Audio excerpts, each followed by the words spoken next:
There are a lot of times. Siyempre, sobrang daming times na gusto ko na sumuko.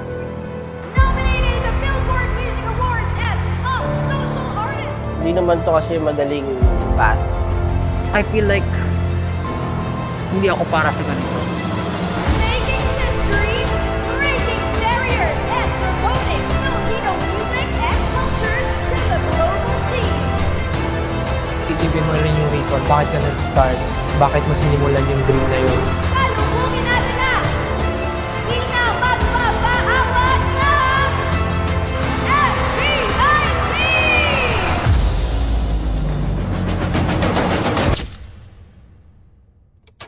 Hello everyone, we are SB19! 35,040 glorious hours. Mahal na mahal ko kayo. Maraming salamat.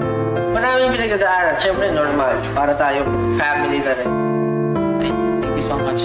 I love you, bros. But still, sana walang isa sa atin na limit up. Ang masasabi ko lang sa grupo, you've done well so far. Pagpatuloy niyo na yung mga ginagawa niyo. Para po sa amin, basta po buo kami 5.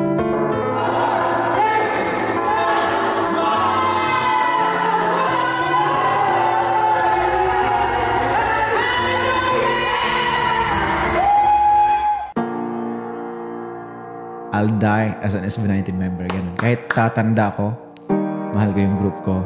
And mahal ko yung mga brothers ko. So, mag-stay ako. Marami akong pangarap for SB19. Kasi parang nakaka-proud pag yung mga kasama mo sa journey mo, yung mga pinaghirapan mo, parang nakikita mo sila na parang may sarili silang spotlight. Masaya ako kasi ito yung gusto kong gawin. Pero para sa akin, yung masarap i-achieve eh. Yung mga bagay na imposible. Yung mga bagay na parang kinuwento mo sa ibang tao, magtatawanan ka, pero para sa akin, yun yung mga goals ko. Yun yung iniisip ko kung saan ako kukuha kung wala na. Tapos inisip ko naman, pag binitawan ko, ano na yung next ko? So, pag nag-stop na kami, ibig sabihin we made it.